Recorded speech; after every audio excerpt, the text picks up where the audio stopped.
And now shifting our focus to continuous coverage of the ongoing Ukraine-Russia war, where Ukraine is feeling the full force of Russian aggression as its military struggles to hold ground in the face of mounting attacks. After the fall of Volodymyr, Russia claims another victory in Donetsk as it continues to advance steadily. Our next report explains how the situation is turning grim for Kiev on the battlefield.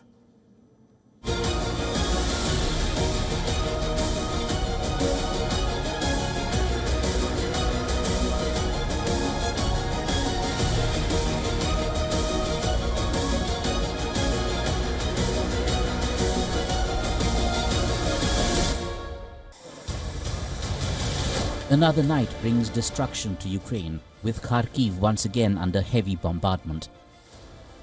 Russia's glide bombs continue to pierce Ukrainian air defenses with devastating strikes on residential areas. This is a 5-story apartment block reduced to rubble in Kharkiv, the city's proximity to the Russian border making it a frequent target for attacks. There was a very powerful explosion. Nearby apartment blocks shook. All the car alarms went off. I looked at the window and saw smoke billowing from over here. I understood that this is the building where my mother lives.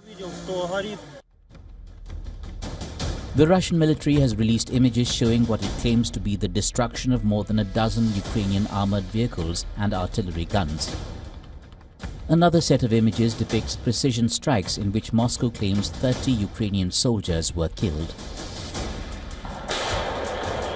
Ukrainian soldiers manning artillery positions on the front lines describe the difficulty of contending with Russia's superior firepower and tactics.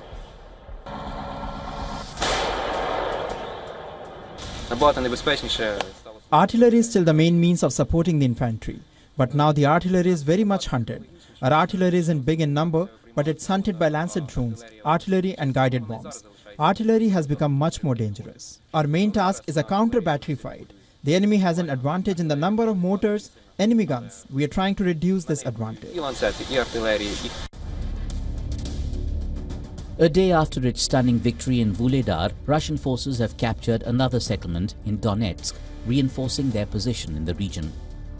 Full control of Vuhledar would improve Moscow's logistics and give its troops a significant tactical advantage, enabling them to more effectively use artillery from elevated positions. Zelensky continues to urge NATO to intervene by shooting down Russian missiles and drones before they can reach Ukraine. However, Western allies are hesitant, fearing that direct involvement could escalate the conflict further.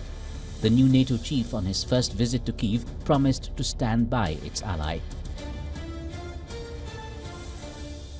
But this is my first time here as NATO Secretary General.